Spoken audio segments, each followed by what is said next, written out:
Sfondiamo porte, entriamo a corte, contro sta sorte sarò il più forte. Sotto sto segno contrasto il regno, ne faccio pegno, ne sarò degno. Sento dentro furia cieca quando scatto, impatto come una cometa.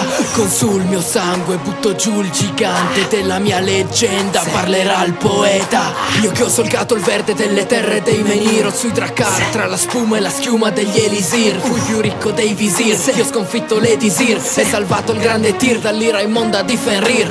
Nel mio braccio scorre il fuoco del drago, la lama del mago, la dama del lago. Me ne ha fatto dono come suo ricordo. Io che ho danzato con le tre sorelle corvo. Sa chi caro il prezzo a giudicare dall'aspetto. Guarda gli occhi e ciò che ho nel petto.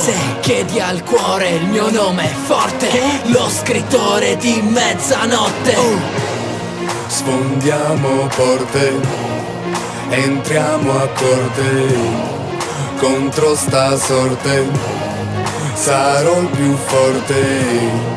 Sotto sto segno contrasto il regno, ne faccio pegno, ne sarò degno. Sangue barbaro se nato in strada, rado la mia barbarada, radar come groove armada, sangue sulla mia bandana. E qui che cole la fotta fa gola, tra la nuova e vecchia scuola, spinto dal labore mi ci specchio ancora ma. E io ci spero davvero che tu mi ami, perché io affogo se piangi tsunami. Ed io non piango, do esempio, lo scempio. E quando affogo dentro il fango assieme alle tue mani, apro le porte, sfido la sorte con le parole e le frasi contorte. Chiedimi se sono pronto a morire arrivando all'inferno ma privo di scorte. Rispondo che io come te, sanguino come ogni essere umano che vaga lontano, ma spero che invano non vogliano colpire me. Il diavolo e i 7 peccati, cavolo siete sprecati, dietro le spalle di tutti i santi pregati. Gli agguati che stanno in mezzo a mezzanotte, ognuno c'ha le sue. Io l'ho scritto a mezzanotte, scrivo dalle 2.